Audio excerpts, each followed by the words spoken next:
Chapter 5, Laws of Variation. Effects of External Conditions.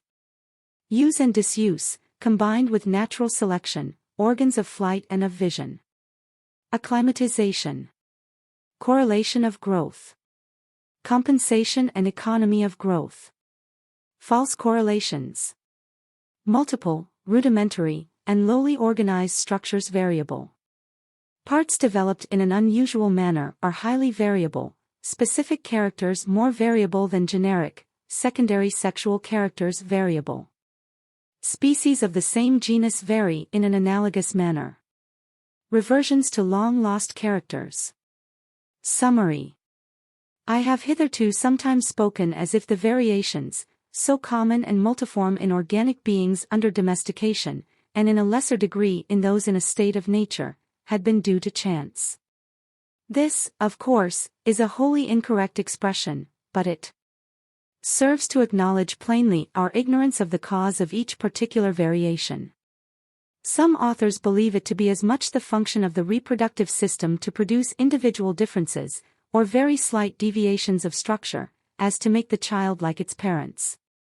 But the much greater variability, as well as the greater frequency of monstrosities, under domestication or cultivation, than under nature, leads me to believe that deviations of structure are in some way due to the nature of the conditions of life, to which the parents and their more remote ancestors have been exposed during several generations. I have remarked in the first chapter, but a long catalogue of facts which cannot be here given would be necessary to show the truth of the remark, that the reproductive system is eminently susceptible to changes in the conditions of life, and to this system being functionally disturbed in the parents, I chiefly attribute the varying or plastic condition of the offspring. The male and female sexual elements seem to be affected before that union takes place which is to form a new being. In the case of sporting plants, the bud, which in its earliest condition does not apparently differ essentially from an ovule, is alone affected. But why? Because the reproductive system is disturbed, this or that part should vary more or less, we are profoundly ignorant. Nevertheless, we can here and there dimly catch a faint ray of light, and we may feel sure that there must be some cause for each deviation of structure, however slight. How much direct effect difference of climate, food, etc., produces on any being is extremely doubtful. My impression is that the effect is extremely small in the case of animals, but perhaps rather more in that of plants. We may, at least, safely conclude that such influences cannot have produced the many striking and complex co-adaptations of structure between one organic being and another, which we see everywhere throughout nature. Some little influence may be attributed to climate, food, etc. Thus, E. Forbes speaks confidently that shells at their southern limit, and when living in shallow water, are more brightly colored than those of the same species further north or from greater depths. Gould believes that birds of the same species are more brightly colored under a clear atmosphere, than when living on islands or near the coast. So with insects, Wollaston is convinced that residence near the sea affects their colors. Moquin-Tandon gives a list of plants which when growing near the seashore have their leaves in some degree fleshy, though not elsewhere fleshy. Several other such cases could be given. The fact of varieties of one species, when they range into the zone of habitation of other species, often acquiring in a very slight degree some of the characters of such species, accords with our view that species of all kinds are only well-marked and permanent varieties. Thus the species of shells which are confined to tropical and shallow seas are generally brighter colored than those confined to cold and deeper seas.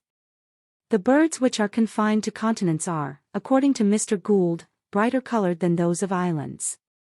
The insect species confined to seacoasts, as every collector knows, are often brassy or lurid. Plants which live exclusively on the seaside are very apt to have fleshy leaves. He who believes in the creation of each species, will have to say that this shell, for instance, was created with bright colors for a warm sea, but that this other shell became bright-colored by variation when it ranged into warmer or shallower waters. When a variation is of the slightest use to a being, we cannot tell how much of it to attribute to the accumulative action of natural selection, and how much to the conditions of life. Thus, it is well known to furriers that animals of the same species have thicker and better fur the more severe the climate is under which they have lived, but who can tell how much of this difference may be due to the warmest-clad individuals having been favored and preserved during many generations, and how much to the direct action of the severe climate. For it would appear that climate has some direct action on the hair of our domestic quadrupeds. Instances could be given of the same variety being produced under conditions of life as different as can well be conceived, and, on the other hand, of different varieties being produced from the same species under the same conditions. Such facts show how indirectly the conditions of life must act.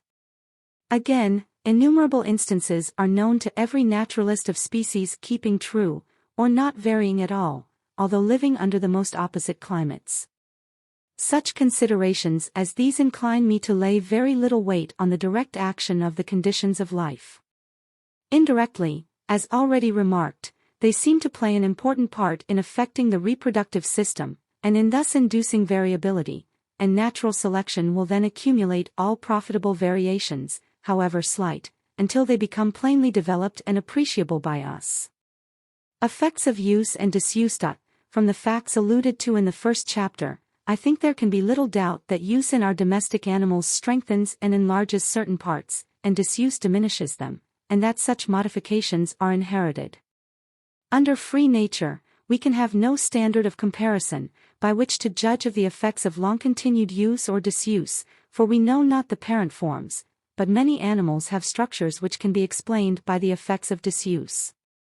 As Professor Owen has remarked, there is no greater anomaly in nature than a bird that cannot fly, yet there are several in this state. The logger-headed duck of South America can only flap along the surface of the water, and has its wings in nearly the same condition as the domestic Aylesbury duck. As the larger ground-feeding birds seldom take flight except to escape danger, I believe that the nearly wingless condition of several birds, which now inhabit or have lately inhabited several oceanic islands, tenanted by no beast of prey, has been caused by disuse. The ostrich indeed inhabits continents and is exposed to danger from which it cannot escape by flight, but by kicking it can defend itself from enemies, as well as any of the smaller quadrupeds. We may imagine that the early progenitor of the ostrich had habits like those of a bustard, and that as natural selection increased in successive generations the size and weight of its body, its legs were used more, and its wings less, until they became incapable of flight. Kirby has remarked, and I have observed the same fact, that the anterior tarsi, or feet, of many male dung-feeding beetles are very often broken off. He examined 17 specimens in his own collection, and not one had even a relic left. In the Onites apelles the tarsi are so habitually lost, that the insect has been described as not having them. In some other genera they are present, but in a rudimentary condition. In the Atuchus or sacred beetle of the Egyptians, they are totally deficient. There is not sufficient evidence to induce us to believe that mutilations are ever inherited, and I should prefer explaining the entire absence of the anterior tarsi in Atuchus, and their rudimentary condition in some other genera, by the long-continued effects of disuse in their progenitors, for as the tarsi are almost always lost in many dung-feeding beetles, they must be lost early in life, and therefore cannot be much used by these insects. In some cases we might easily put down to disuse modifications of structure which are wholly, or mainly, due to natural selection. Mr. Wollaston has discovered the remarkable fact that 200 beetles, out of the 550 species inhabiting Madeira, are so far deficient in wings that they cannot fly, and that of the 29 endemic genera, no less than 23 genera have all their species in this condition.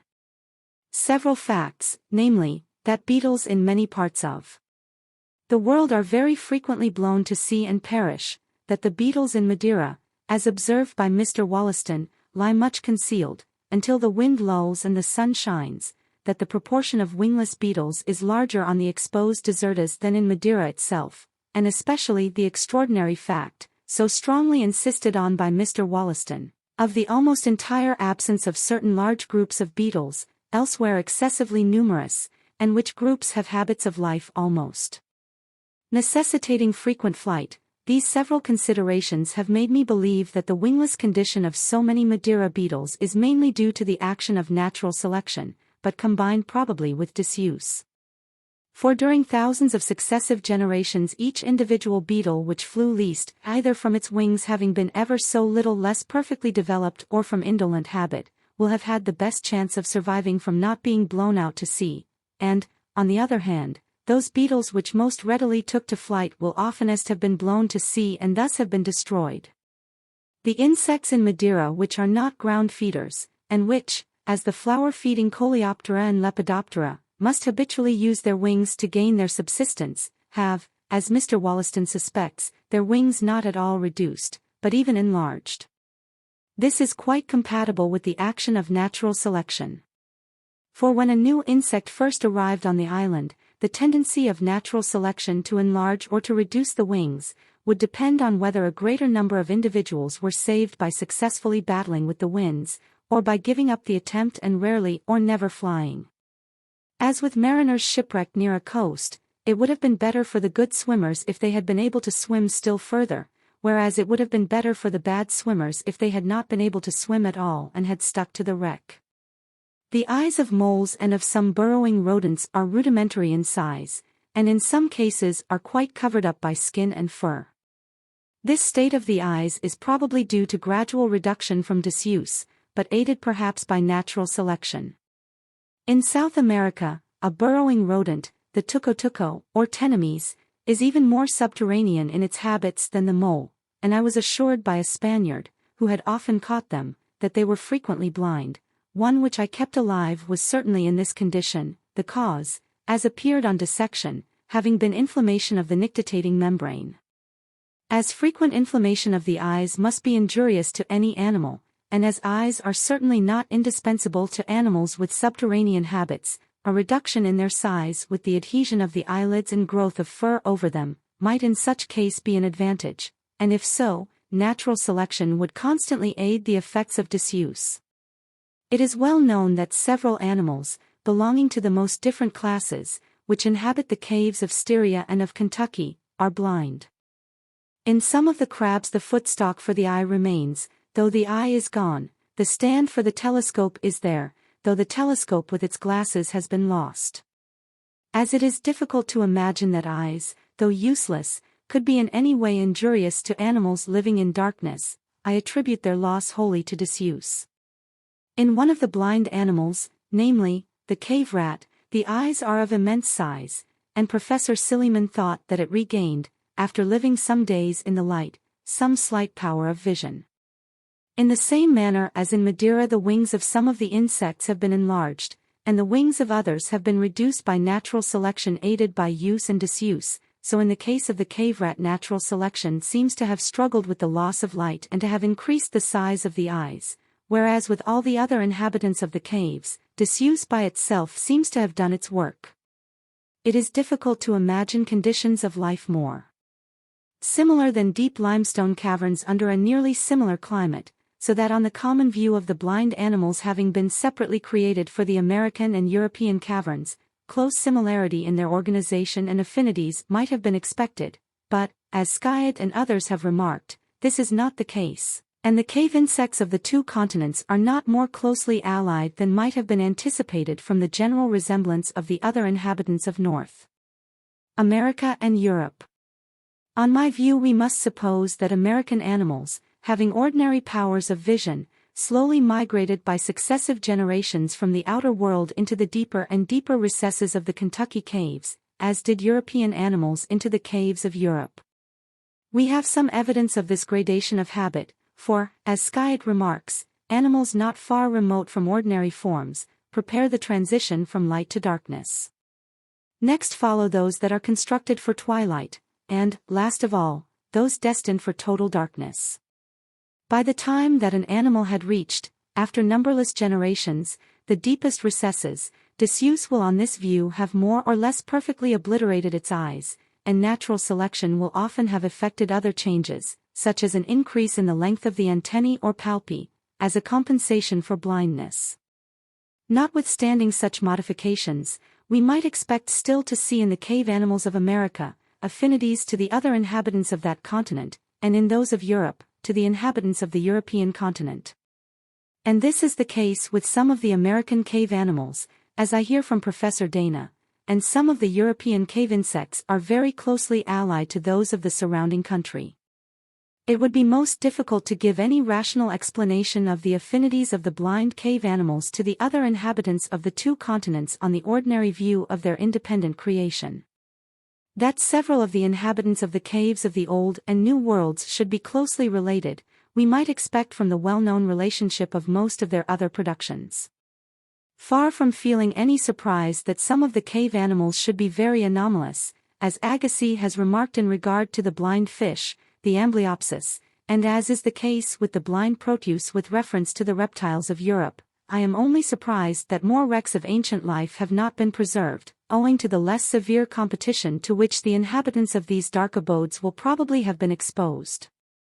Acclimatization. That habit is hereditary with plants, as in the period of flowering, in the amount of rain requisite for seeds to germinate, in the time of sleep, etc., and this leads me to say a few words on acclimatization. As it is extremely common for species of the same genus to inhabit very hot and very cold countries, and as I believe that all the species of the same genus have descended from a single parent, if this view be correct, acclimatization must be readily effected during long-continued descent. It is notorious that each species is adapted to the climate of its own home. Species from an Arctic or even from a temperate region cannot endure a tropical climate, or conversely. So again, many succulent plants cannot endure a damp climate. But the degree of adaptation of species to the climates under which they live is often overrated. We may infer this from our frequent inability to predict whether or not an imported plant will endure our climate, and from the number of plants and animals brought from warmer countries which here enjoy good health. We have reason to believe that species in a state of nature are limited in their ranges by the competition of other organic beings quite as much as, or more than, by adaptation to particular climates. But whether or not the adaptation be generally very close, we have evidence, in the case of some few plants, of their becoming, to a certain extent, naturally habituated to different temperatures, or becoming acclimatized. Thus the pines and rhododendrons, raised from seed collected by Dr. Hooker from trees growing at different heights on the Himalaya, were found in this country to possess different constitutional powers of resisting cold. Mr. Thwaites informs me that he has observed similar facts in Ceylon, and analogous observations have been made by Mr. H. C. Watson on European species of plants brought from the Azores to England.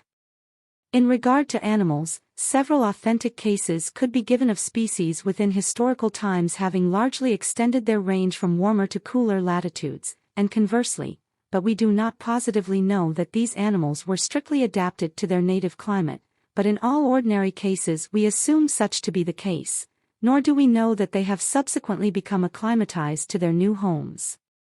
As I believe that our domestic animals were originally chosen by uncivilized man because they were useful and bred readily under confinement, and not because they were subsequently found capable of far extended transportation, I think the common and extraordinary capacity in our domestic animals of not only withstanding the most different climates but of being perfectly fertile, a far severer test, under them, may be used as an argument that a large proportion of other animals, now in a state of nature, could easily be brought to bear widely different climates.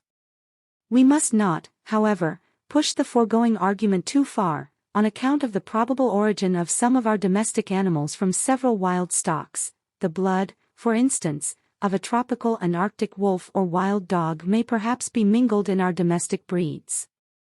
The rat and mouse cannot be considered as domestic animals, but they have been transported by man to many parts of the world, and now have a far wider range than any other rodent, living free under the cold climate of Faroe in the north and of the Falklands in the south, and on many islands in the torrid zones. Hence I am inclined to look at adaptation to any special climate as a quality readily grafted on an innate wide flexibility of constitution, which is common to most animals. On this view, the capacity of enduring the most different climates by man himself and by his domestic animals, and such facts as that former species of the elephant and rhinoceros were capable of enduring a glacial climate, whereas the living species are now all tropical or subtropical in their habits, ought not to be looked at as anomalies, but merely as examples of a very common flexibility of constitution, brought, under peculiar circumstances, into play. How much of the acclimatization of species to any peculiar climate is due to mere habit, and how much to the natural selection of varieties having different innate constitutions, and how much to both means combined, is a very obscure question.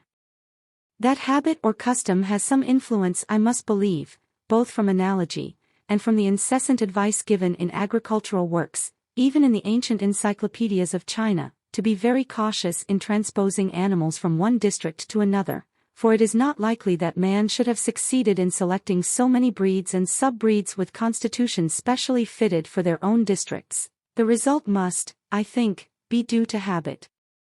On the other hand, I can see no reason to doubt that natural selection will continually tend to preserve those individuals which are born with constitutions best adapted to their native countries.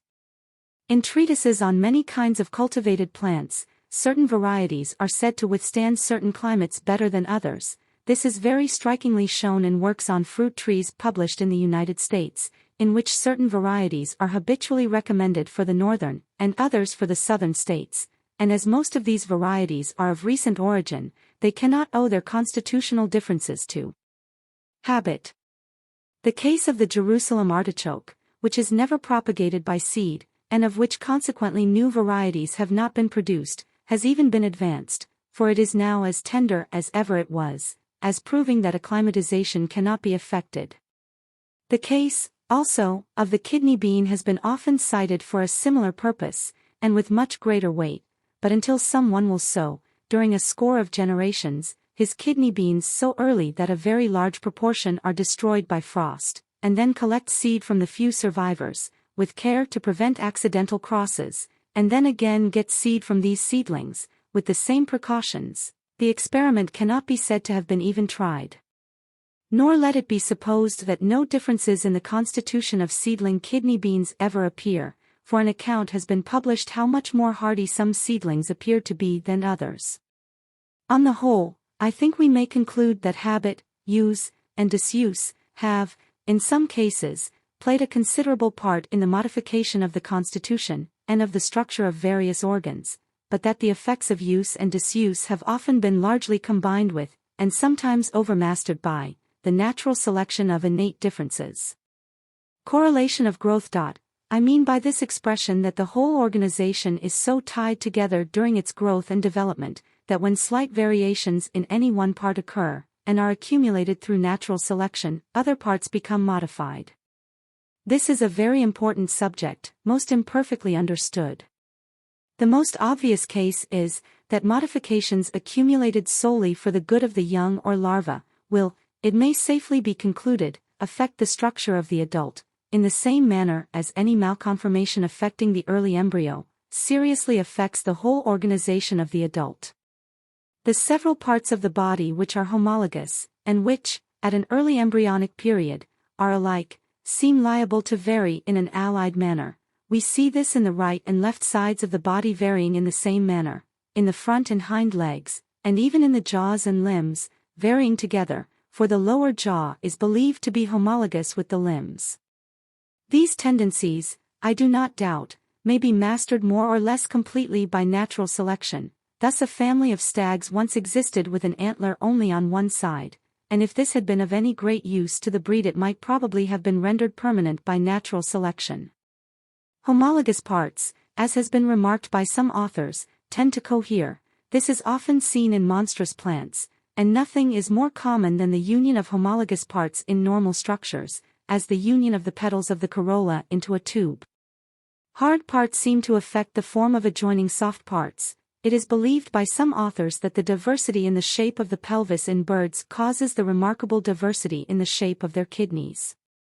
Others believe that the shape of the pelvis in the human mother influences by pressure the shape of the head of the child. In snakes, according to Schlegel, the shape of the body and the manner of swallowing determine the position of several of the most important viscera. The nature of the bond of correlation is very frequently quite obscure. Geoffrey St. Hilaire has forcibly remarked, that certain malconformations vary frequently, and that others rarely coexist, without our being able to assign any reason. What can be more singular than the relation between blue eyes and deafness in cats, and the tortoise-shell color with the female sex, the feathered feet and skin between the outer toes in pigeons, and the presence of more or less down on the young birds when first hatched, with the future color of their plumage, or, again, the relation between the hair and teeth in the naked Turkish dog, though here probably homology comes into play. With respect to this latter case of correlation, I think it can hardly be accidental that if we pick out the two orders of mammalia which are most abnormal in their dermal coverings, viz. Cetacea, whales, and edentata, armadillos, scaly anteaters, etc., that these are likewise the most abnormal in their teeth. I know of no case better adapted to show the importance of the laws of correlation in modifying important structures, independently of utility and, therefore, of natural selection, than that of the difference between the outer and inner flowers in some compositous and umbelliferous plants. Every one knows the difference in the ray and central florets of, for instance, the daisy, and this difference is often accompanied with the abortion of parts of the flower. But, in some compositous plants, the seeds also differ in shape and sculpture, and even the ovary itself, with its accessory parts, differs, as has been described by Cassini. These differences have been attributed by some authors to pressure, and the shape of the seeds in the ray florets in some compositae countenances this idea, but, in the case of the corolla of the umbelliferae, it is by no means, as Dr. Hooker informs me, in species with the densest heads that the inner and outer flowers most frequently differ. It might have been thought that the development of the ray petals by drawing nourishment from certain other parts of the flower had caused their abortion, but in some compositae there is a difference in the seeds of the outer and inner florets without any difference in the corolla. Possibly, these several differences may be connected with some difference in the flow of nutriment towards the central and external flowers. We know, at least, that in irregular flowers, those nearest to the axis are oftenest subject to peloria, and become regular. I may add, as an instance of this, and of a striking case of correlation, that I have recently observed in some garden pelargoniums, that the central flower of the truss often loses the patches of darker color in the two upper petals, and that when this occurs, the adherent nectary is quite aborted. When the color is absent from only one of the two upper petals, the nectary is only much shortened. With respect to the difference in the corolla of the central and exterior flowers of a head or umbel, I do not feel at all sure that C. Sprengel's idea that the ray florets serve to attract insects, whose agency is highly advantageous in the fertilization of plants of these two orders, is so far-fetched, as it may at first appear, and if it be advantageous, natural selection may have come into play. But in regard to the differences both in the internal and external structure of the seeds, which are not always correlated with any differences in the flowers, it seems impossible that they can be in any way advantageous to the plant, yet in the umbelliferae these differences are of such apparent importance, the seeds being in some cases, according to Tausch, orthospermous in the exterior flowers and coelospermous in the central flowers, that the elder de Candolle founded his main divisions of the order on analogous differences. Hence we see that modifications of structure, viewed by systematists as of high value, may be wholly due to unknown laws of correlated growth, and without being, as far as we can see, of the slightest service to the species. We may often falsely attribute to correlation of growth, structures which are common to whole groups of species, and which in truth are simply due to inheritance, for an ancient progenitor may have acquired through natural selection some one modification in structure, and, after thousands of generations, some other and independent modification, and these two modifications, having been transmitted to a whole group of descendants with diverse habits, would naturally be thought to be correlated in some necessary manner. So, again, I do not doubt that some apparent correlations, occurring throughout whole orders, are entirely due to the manner alone in which natural selection can act. For instance, Ulf. De Candolle has remarked that winged seeds are never found in fruits which do not open. I should explain the rule by the fact that seeds could not gradually become winged through natural selection, except in fruits which opened, so that the individual plants producing seeds which were a little better fitted to be wafted further, might get an advantage over those producing seed less fitted for dispersal, and this process could not possibly go on in fruit which did not open. The elder Geoffrey and Goethe propounded, at about the same period, their law of compensation or balancement of growth, or, as Goethe expressed it, in order to spend on one side, nature is forced to economize on the other side. I think this holds true to a certain extent with our domestic productions. If nourishment flows to one part or organ in excess, it rarely flows, at least in excess, to another part, thus it is difficult to get a cow to give much milk and to fatten readily. The same varieties of the cabbage do not yield abundant and nutritious foliage and a copious supply of oil-bearing seeds. When the seeds in our fruits become atrophied, the fruit itself gains largely in size and quality. In our poultry, a large tuft of feathers on the head is generally accompanied by a diminished comb, and a large beard by diminished wattles. With species in a state of nature it can hardly be maintained that the law is of universal application, but many good observers, more especially botanists, believe in its truth. I will not, however, here give any instances, for I see hardly any way of distinguishing between the effects, on the one hand, of a part being largely developed through natural selection and another and adjoining part being reduced by this same process or by disuse, and, on the other hand, the actual withdrawal of nutriment from one part owing to the excess of growth in another and adjoining part. I suspect, also, that some of the cases of compensation which have been advanced, and likewise some other facts, may be merged under a more general principle, namely, that natural selection is continually trying to economize in every part of the organization. If under changed conditions of life a structure before useful becomes less useful, any diminution, however slight, in its development, will be seized on by natural selection, for it will profit the individual not to have its nutriment wasted in building up an useless structure. I can thus only understand a fact with which I was much struck when examining cirripedes, and of which many other instances could be given, namely, that when a cirripede is parasitic within another and is thus protected, it loses more or less completely its own shell or carapace. This is the case with the male ibla, and in a truly extraordinary manner with the proteolepis, for the carapace in all other cirripedes consists of the three highly important anterior segments of the head enormously developed and furnished with great nerves and muscles, but in the parasitic and protected proteolepis, the whole anterior part of the head is reduced to the merest rudiment attached to the bases of the prehensile antennae.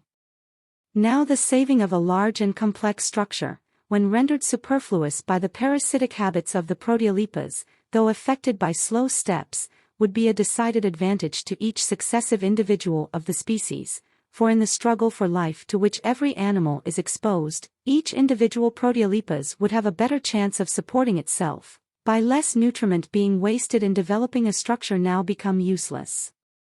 Thus, as I believe, natural selection will always succeed in the long run in reducing and saving every part of the organization, as soon as it is rendered superfluous, without by any means causing some other part to be largely developed in a corresponding degree. And, conversely, that natural selection may perfectly well succeed in largely developing any organ, without requiring as a necessary compensation the reduction of some adjoining part. It seems to be a rule, as remarked by is. Geoffrey St. Hilaire, both in varieties and in species, that when any part or organ is repeated many times in the structure of the same individual, as the vertebrae in snakes, and the stamens in polyandrous flowers, the number is variable, whereas the number of the same part or organ, when it occurs in lesser numbers, is constant. The same author and some botanists have further remarked that multiple parts are also very liable to variation in structure. Inasmuch as this vegetative repetition, to use Professor Owen's expression, seems to be a sign of low organization, the foregoing remark seems connected with the very general opinion of naturalists, that beings low in the scale of nature are more variable than those which are higher. I presume that lowness in this case means that the several parts of the organization have been but little specialized for particular functions, and as long as the same part has to perform diversified work, we can perhaps see why it should remain variable, that is, why natural selection should have preserved or rejected each little deviation of form less carefully than when the part has to serve for one special purpose alone.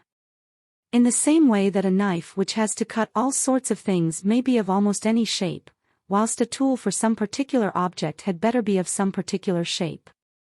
Natural selection, it should never be forgotten, can act on each part of each being, solely through and for its advantage.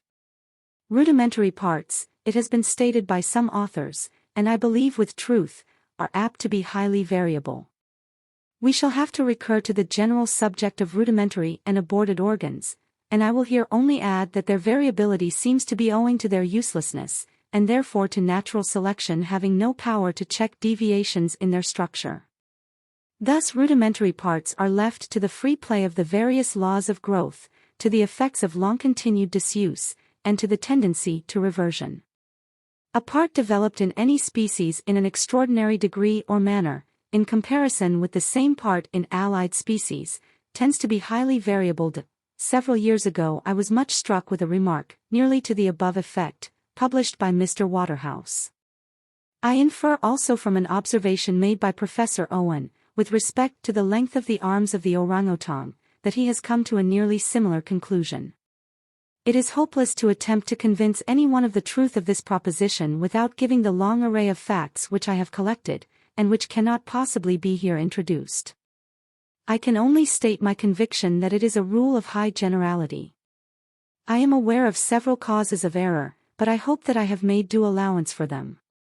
It should be understood that the rule by no means applies to any part, however unusually developed, unless it be unusually developed in comparison with the same part in closely allied species. Thus, the bat's wing is a most abnormal structure in the class Mammalia, but the rule would not here apply, because there is a whole group of bats having wings. It would apply only if some one species of bat had its wings developed in some remarkable manner in comparison with the other species of the same genus. The rule applies very strongly in the case of secondary sexual characters, when displayed in any unusual manner. The term, secondary sexual characters, used by Hunter, applies to characters which are attached to one sex, but are not directly connected with the act of reproduction. The rule applies to males and females, but as females more rarely offer remarkable secondary sexual characters, it applies more rarely to them. The rule being so plainly applicable in the case of secondary sexual characters, may be due to the great variability of these characters, whether or not displayed in any unusual manner, of which fact I think there can be little doubt.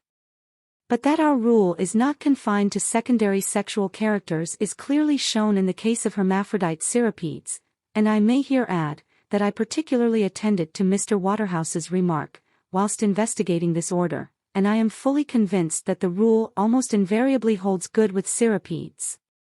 I shall, in my future work, give a list of the more remarkable cases. I will here only briefly give one, as it illustrates the rule in its largest application.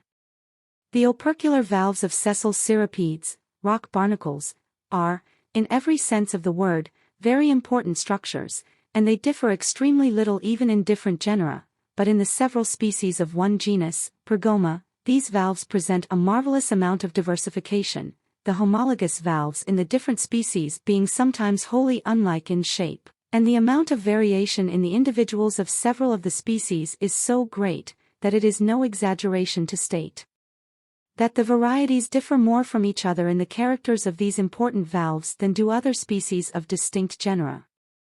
As birds within the same country vary in a remarkably small degree, I have particularly attended to them, and the rule seems to me certainly to hold good in this class.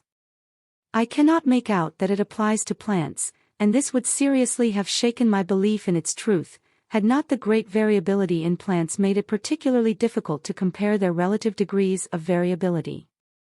When we see any part or organ developed in a remarkable degree or manner in any species, the fair presumption is that it is of high importance to that species. Nevertheless, the part in this case is eminently liable to variation. Why should this be so? On the view that each species has been independently created, with all its parts as we now see them, I can see no explanation. But on the view that groups of species have descended from other species, and have been modified through natural selection, I think we can obtain some light. In our domestic animals, if any part, or the whole animal, be neglected and no selection be applied, that part, for instance, the comb in the Dorking fowl, or the whole breed will cease to have a nearly uniform character. The breed will then be said to have degenerated.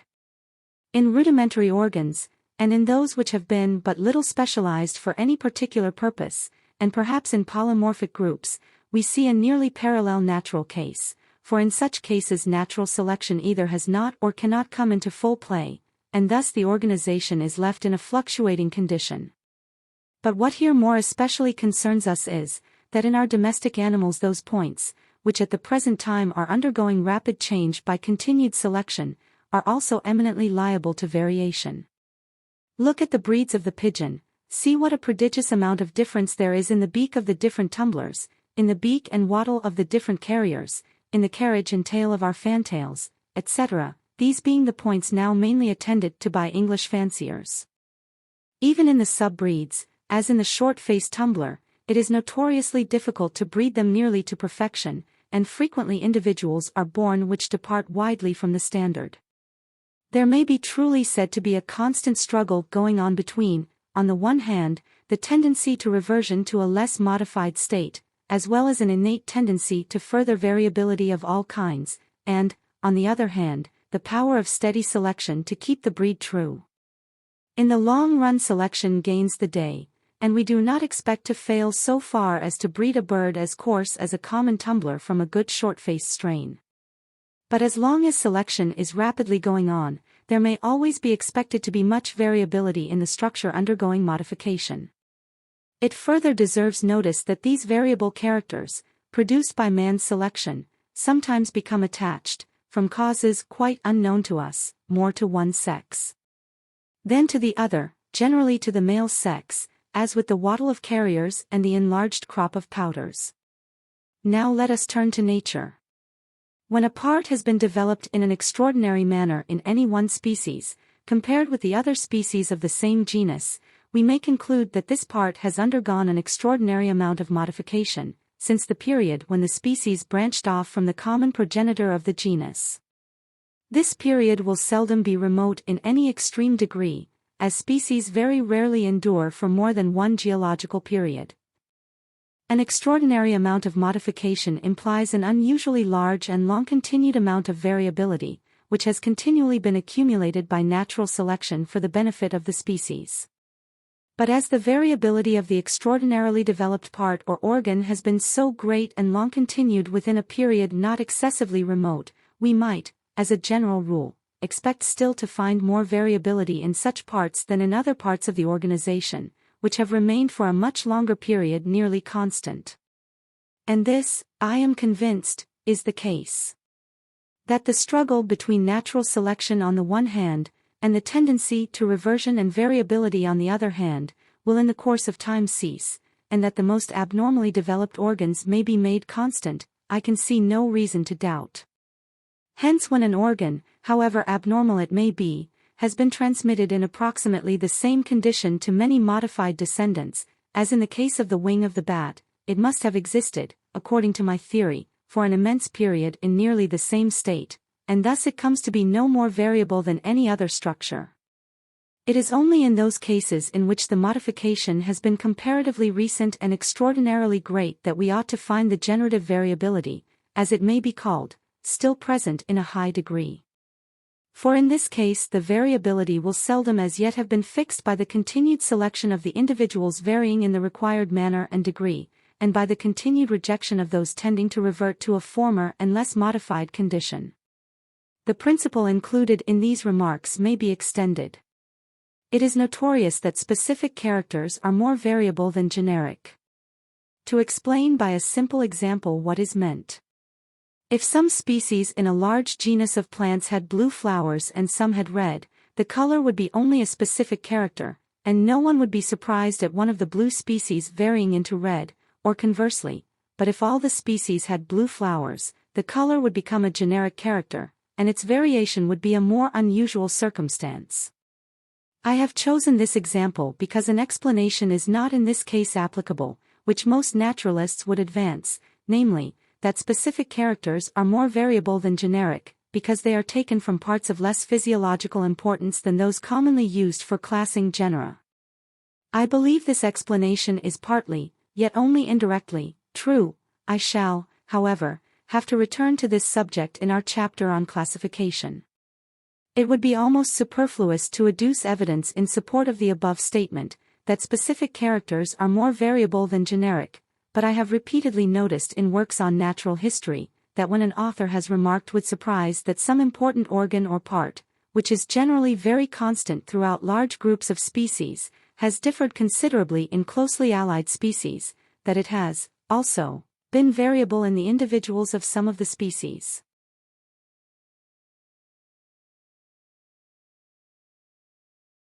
And this fact shows that a character, which is generally of generic value, when it sinks in value and becomes only of specific value, often becomes variable, though its physiological importance may remain the same. Something of the same kind applies to monstrosities, at least is. Geoffrey St. Hilaire seems to entertain no doubt that the morin organ normally differs in the different species of the same group, the more subject it is to individual anomalies. On the ordinary view of each species having been independently created, why should that part of the structure, which differs from the same part in other independently created species of the same genus, be more variable than those parts which are closely alike in the several species? I do not see that any explanation can be given. But on the view of species being only strongly marked and fixed varieties, we might surely expect to find them still often continuing to vary in those parts of their structure which have varied within a moderately recent period, and which have thus come to differ. Or to state the case in another manner, the points in which all the species of a genus resemble each other, and in which they differ from the species of some other genus, are called generic characters, and these characters in common I attribute to inheritance from a common progenitor, for it can rarely have happened that natural selection will have modified several species, fitted to more or less widely different habits, in exactly the same manner, and as these so-called generic characters have been inherited from a remote period, since that period when the species first branched off from their common progenitor, and subsequently have not varied or come to differ in any degree, or only in a slight degree, it is not probable that they should vary at the present day. On the other hand, the points in which species differ from other species of the same genus are called specific characters, and as these specific characters have varied and come to differ within the period of the branching off of the species from a common progenitor, it is probable that they should still often be in some degree variable, at least more variable than those parts of the organization which have for a very long period remained constant. In connection with the present subject, I will make only two other remarks. I think it will be admitted, without my entering on details, that secondary sexual characters are very variable. I think it also will be admitted that species of the same group differ from each other more widely in their secondary sexual characters than in other parts of their organization. Compare, for instance, the amount of difference between the males of gallinaceous birds, in which secondary sexual characters are strongly displayed, with the amount of difference between their females, and the truth of this proposition will be granted. The cause of the original variability of secondary sexual characters is not manifest, but we can see why these characters should not have been rendered as constant and uniform as other parts of the organization, for secondary sexual characters have been accumulated by sexual selection, which is less rigid in its action than ordinary selection, as it does not entail death, but only gives fewer offspring to the less favored males.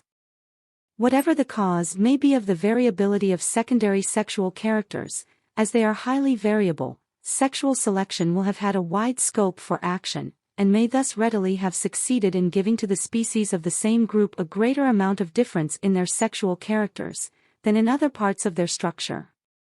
It is a remarkable fact that the secondary sexual differences between the two sexes of the same species are generally displayed in the very same parts of the organization in which the different species of the same genus differ from each other.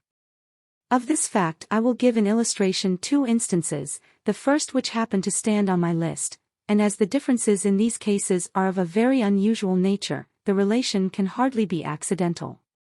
The same number of joints in the tarsi is a character generally common to very large groups of beetles, but in the Engidae, as Westwood has remarked, the number varies greatly, and the number likewise differs in the two sexes of the same species. Again, in fossorial Hymenoptera, the manner of neuration of the wings is a character of the highest importance, because common to large groups, but in certain genera the neuration differs in the different species, and likewise in the two sexes of the same species. This relation has a clear meaning on my view of the subject. I look at all the species of the same genus as having as certainly descended from the same progenitor, as have the two sexes of any one of the species. Consequently, whatever part of the structure of the common progenitor, or of its early descendants, became variable, variations of this part would, it is highly probable, be taken advantage of by natural and sexual selection, in order to fit the several species to their several places in the economy of nature, and likewise to fit the two sexes of the same species to each other, or to fit the males and females to different habits of life, or the males to struggle with other males for the possession of the females.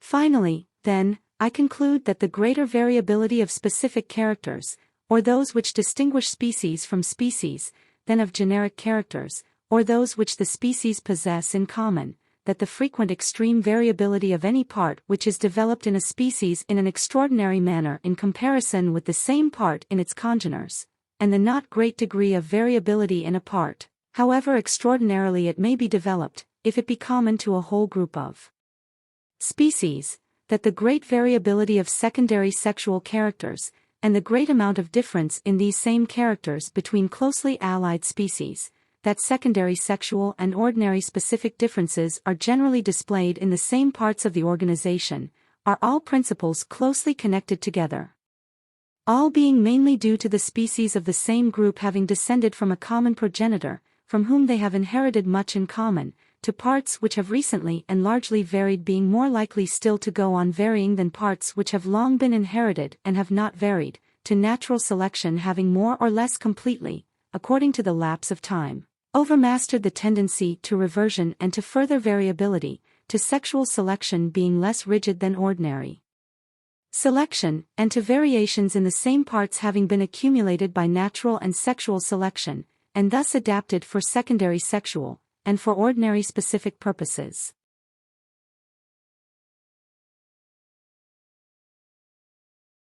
Distinct species present analogous variations, and a variety of one species often assumes some of the characters of an allied species, or reverts to some of the characters of an early progenitor. These propositions will be most readily understood by looking to our domestic races.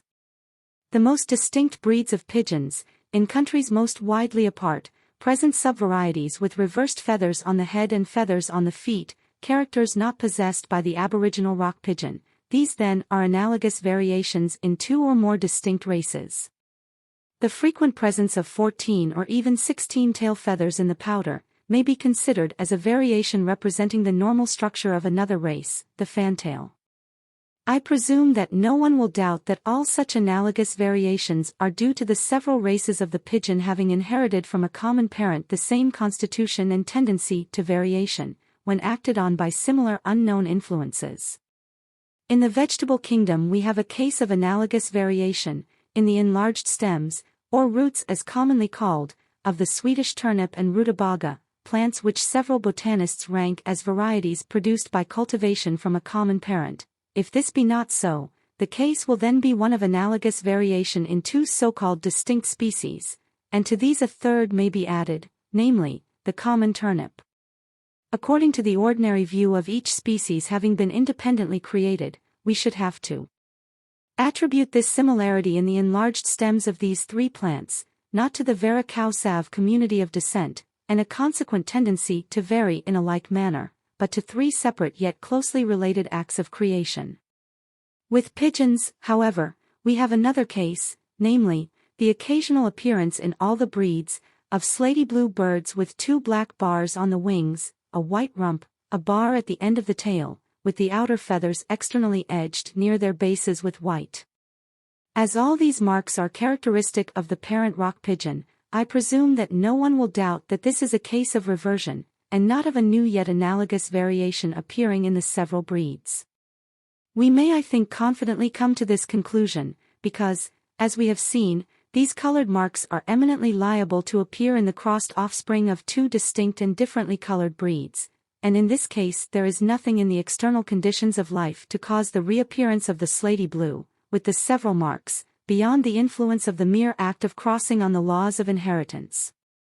No doubt it is a very surprising fact that characters should reappear after having been lost for many, perhaps for hundreds of generations. But when a breed has been crossed only once by some other breed, the offspring occasionally show a tendency to revert in character to the foreign breed for many generations, some say, for a dozen or even a score of generations. After 12 generations, the proportion of blood, to use a common expression, of any one ancestor, is only 1 in 2048, and yet, as we see, it is generally believed that a tendency to reversion is retained by this very small proportion of foreign blood. In a breed which has not been crossed, but in which both parents have lost some character which their progenitor possessed, the tendency, whether strong or weak, to reproduce the lost character might be, as was formerly remarked, for all that we can see to the contrary, transmitted for almost any number of generations. When a character which has been lost in a breed reappears after a great number of generations, the most probable hypothesis is, not that the offspring suddenly takes after an ancestor some 100 generations distant, but that in each successive generation there has been a tendency to reproduce the character in question, which at last, under unknown favorable conditions, gains an ascendancy.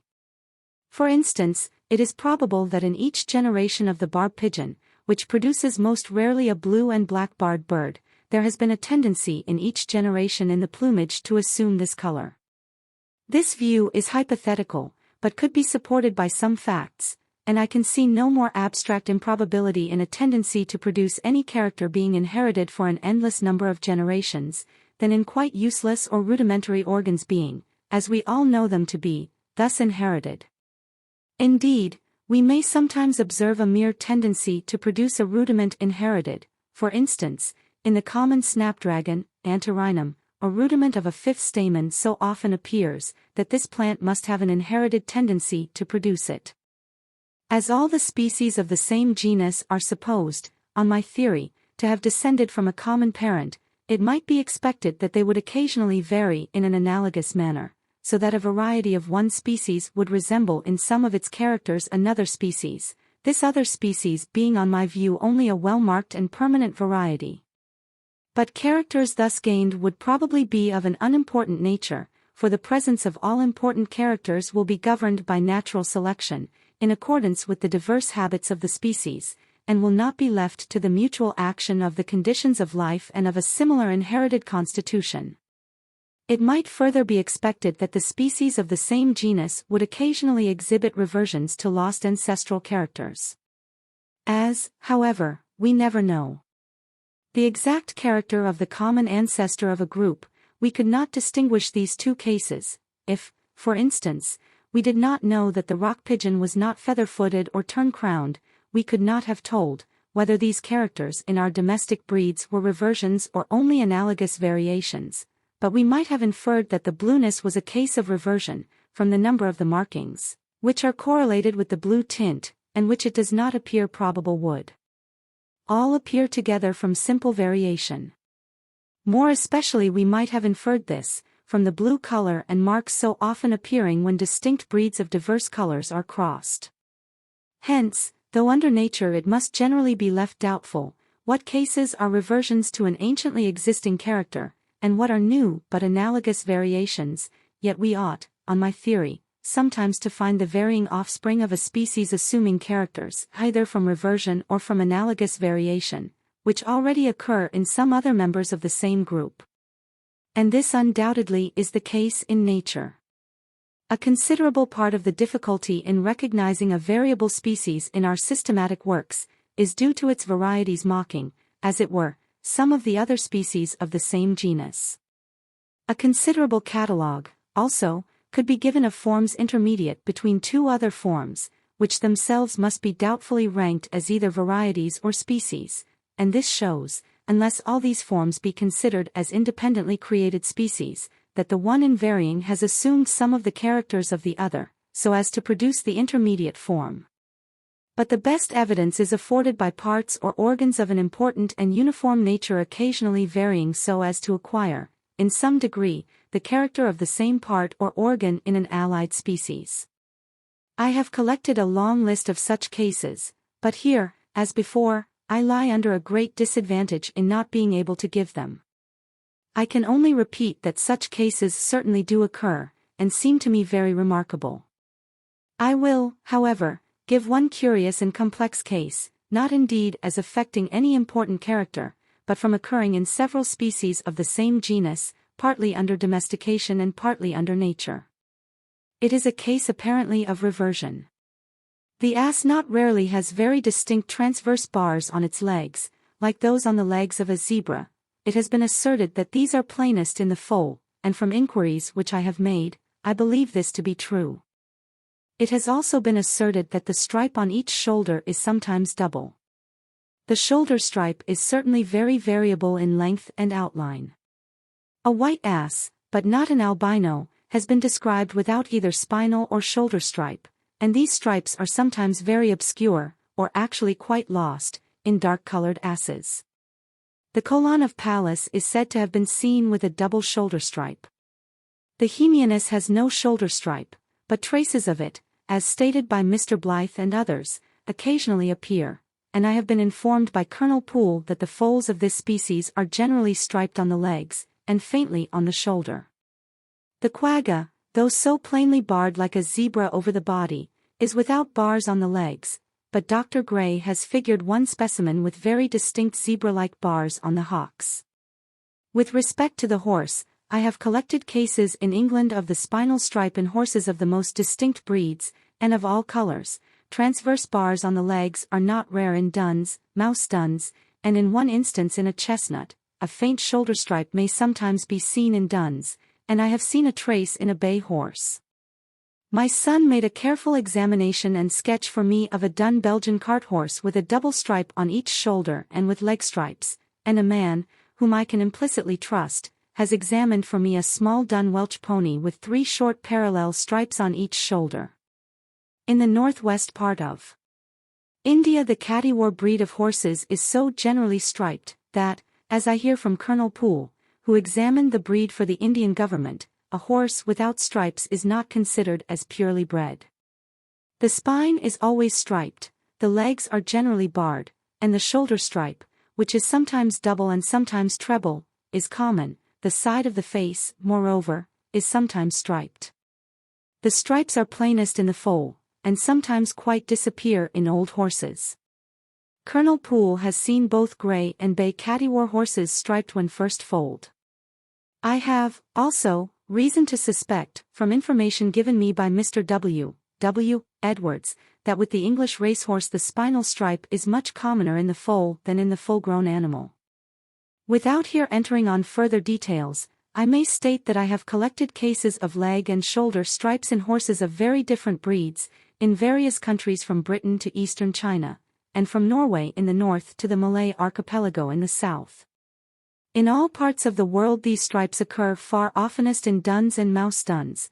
By the term dun a large range of color is included, from one between brown and black to a close approach to cream color. I am aware that Colonel Hamilton Smith, who has written on this subject, believes that the several breeds of the horse have descended from several aboriginal species, one of which, the dun, was striped, and that the above described appearances are all due to ancient crosses with the dun stock. But I am not at all satisfied with this theory, and should be loath to apply it to breeds so distinct as the heavy Belgian cart horse, Welsh ponies, cobs, the lanky Kattiwar race, etc., inhabiting the most distant parts of the world. Now let us turn to the effects of crossing the several species of the horse genus. Rollin asserts that the common mule from the ass and horse is particularly apt to have bars on its legs. I once saw a mule with its legs so much striped that anyone at first would have thought that it must have been the product of a zebra, and Mr. W. C. Martin, in his excellent treatise on the horse, has given a figure of a similar mule. In 4 colored drawings, which I have seen, of hybrids between the ass and zebra, the legs were much more plainly barred than the rest of the body, and in one of them there was a double shoulder stripe. In Lord Moreton's famous hybrid from a chestnut mare and male quagga, the hybrid, and even the pure offspring subsequently produced from the mare by a black Arabian sire, were much more plainly barred across the legs than is even the pure quagga. Lastly, and this is another most remarkable case, a hybrid has been figured by Dr. Gray, and he informs me that he knows of a second case, from the ass and the hemianus, and this hybrid, though the ass seldom has stripes on its legs and the hemianus has none and has not even a shoulder stripe, nevertheless had all 4 legs barred, and had 3 short shoulder stripes, like those on the Dun Welch pony, and even had some zebra-like stripes on the sides of its face. With respect to this last fact, I was so convinced that not even a stripe of color appears from what would commonly be called an accident, that I was led solely from the occurrence of the face stripes on this hybrid from the ass and hemianus, to ask Colonel Poole whether such face stripes ever occur in the eminently striped Cattiwar breed of horses, and was, as we have seen, answered in the affirmative. What now are we to say to these several facts? We see several very distinct species of the horse genus becoming, by simple variation, striped on the legs like a zebra, or striped on the shoulders like an ass. In the horse we see this tendency strong whenever a dun tint appears, a tint which approaches to that of the general coloring of the other species of the genus. The appearance of the stripes is not accompanied by any change of form or by any other new character. We see this tendency to become striped most strongly displayed in hybrids from between several of the most distinct species. Now observe the case of the several breeds of pigeons. They are descended from a pigeon, including 2 or 3 subspecies or geographical races, of a bluish color, with certain bars and other marks, and when any breed assumes by simple variation a bluish tint, these bars and other marks invariably reappear, but without any other change of form or character. When the oldest and truest breeds of various colors are crossed, we see a strong tendency for the blue tint and bars and marks to reappear in the mongrels. I have stated that the most probable hypothesis to account for the reappearance of very ancient characters is that there is a tendency in the young of each successive generation to produce the long-lost character, and that this tendency, from unknown causes, sometimes prevails. And we have just seen that in several species of the horse genus the stripes are either plainer or appear more commonly in the young than in the old. Call the breeds of pigeons, some of which have bred true for centuries, species, and how exactly parallel is the case with that of the species of the horse genus. For myself, I venture confidently to look back thousands on thousands of generations, and I see an animal striped like a zebra, but perhaps otherwise very differently constructed, the common parent of our domestic horse, whether or not it be descended from one or more wild stocks, of the ass, the hemianus, quagga, and zebra. He who believes that each equine species was independently created, will, I presume, assert that each species has been created with a tendency to vary, both under nature and under domestication, in this particular manner, so as often to become striped like other species of the genus, and that each has been created with a strong tendency, when crossed with species inhabiting distant quarters of the world, to produce hybrids resembling in their stripes, not their own parents, but other species of the genus. To admit this view is, as it seems to me, to reject a real for an unreal, or at least for an unknown, cause. It makes the works of God a mere mockery and deception. I would almost as soon believe with the old and ignorant cosmogonists, that fossil shells had never lived, but had been created in stone so as to mock the shells now living on the seashore. Summary. Our ignorance of the laws of variation is profound. Not in one case out of 100 can we pretend to assign any reason why this or that part differs, more or less, from the same part in the parents. But whenever we have the means of instituting a comparison, the same laws appear to have acted in producing the lesser differences between varieties of the same species, and the greater differences between species of the same genus. The external conditions of life, as climate and food, etc., seem to have induced some slight modifications. Habit in producing constitutional differences, and use in strengthening, and disuse in weakening and diminishing organs, seem to have been more potent in their effects. Homologous parts tend to vary in the same way, and homologous parts tend to cohere.